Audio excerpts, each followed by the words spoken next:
Ассаламу алейкум, рахматуллахи баракатух. Бауырлар, қалайсыздар, амансыздар ма? Мынау отырысымыз екі дүниеміз үшін қайырлы болсын. Мен мынау тікелей эфирдегі бауырларымды да қосып қойдым. Біраз болды тікелей эфирге шықпағалы. Бәлкім бір адамға пайдасы тиіп қалар деген оймен. Бұл өте маңызды тақырып, жігіттер. Қараңыздар. Бұл біздің өміріміздің қаймағы, немесе өте маңызды жердің бірі десек те болады. Негізгі тақырыптың маңызы мынау. Жігіттер, кімнің ішкі жан дүниесі қандай, Құдай оған сондай өмір береді. Ырзасың ба? Короче, сен қандайсың ішіңде? Құдай саған сондай өмір береді. Ешкімге ренжіме. Жігіттер, біз анау обиженный адамдармыз ғой біз ше. Әйтеуір анаған бір, мынаған бір бәлем озып кетсе, анау кінәлі, қалып кетсе, мынау кінәлі, бала оқымаса, мұғалім кінәлі, ішіп кетсе, милиция кінәлі, ана дінге кіріп кетсе, молда кінәлі. Короче, бізге бәрі кінәлі ғой. Бірақ біліп алыңыздар, жігіттер, кімнің өмірінде не болып жатыр? Бәрі өзіңнен, Құдай сенің ниетіңе қарай, сенің алдыңда оқиғалар жаратып беріп отырады. Бір мысалмен бастайын. Қажылықта жүрміз. Осы жақында ғана. Түнде умра жасаймыз ғой қажылармен. Сонда бір көке битеді ғой жігіттер. Озып кете береді.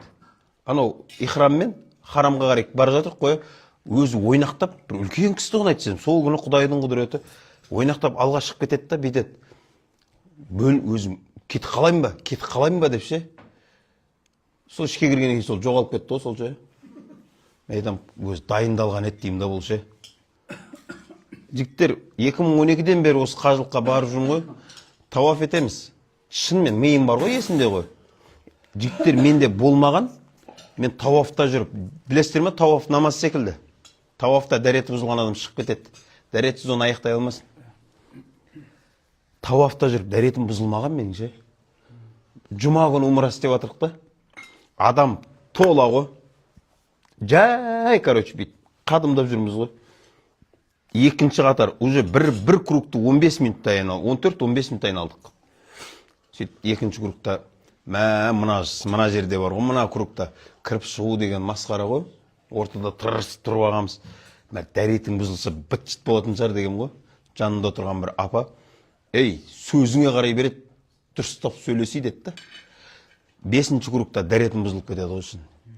Менде тарихта ол болмаған жігіттер. Енді бір қызығын айтайын. Бұлайша біз оны совпадение деп ше, бір таң қаламыз. Осындай нәрсе бола ма? Өмірімде бір рет айтқан нәрселер сол күні болады ғой. Үлкен қажылық 2019-да. Қажылық бітті. 3 топпыз. Бір фирмадан, мысалы Сенбековадан 3 топ алады ғой. Жәннат Тревел, Аль-Маруа деген сияқты. 3 топ Мединеге қарай жүрейін деп жатырық. Менде 35-40 адам, мына кісіде 35-40 адам, анада 35-40 адам. 3 автобус тұр, 3 фирма шығып жатырмыз. Сонда менің қажыларым кеп, біз қай автобусқа отырамыз дейді ғой. Мен айтам, ойнап әзілдеп айтам ғой, барыңдар да тексеріңдер, ең ішіндегі баллоны новыйына отырыңдар деймін ғой. Сөйтем де жолға шығамыз ғой. Меккеден шыққаннан кейін ұзамай-ақ біздің автобустың баллоны жарылады ғой. Ойда еш нәрсе жоқ. Сыртқа шығып тұрмыз ғой, бір шал кеп, бір қария кеп айтады. Сенің бағанағы сөзің бар ғой, ай ниетің жақсы емес екен дейді. Сонда барып есіме түсіп жатыр да, қалай мен сол сөзді айтам, мынандай нәрсе болып жатыр. Жігіттер сөйтсек мынандай екен. Кімнің ішкі жан дүниесі қандай, Құдай оған сондай өмір береді. Ішің, пейілің кең болсын. Кең болған не болмайды дейді? Кең болмайды деген сөз бар ғой, ішің кең ба? Сен бақыттысың. Ішің тар ма, онда саған бақыт жоқ. Неге десе ше? Өйткені дүниенің кеңдігінен не пайда? Сенің ішің тар ғой дейді. Сенің ішіңе еш нәрсе сыймайды ғой сенің ішіне. Тар.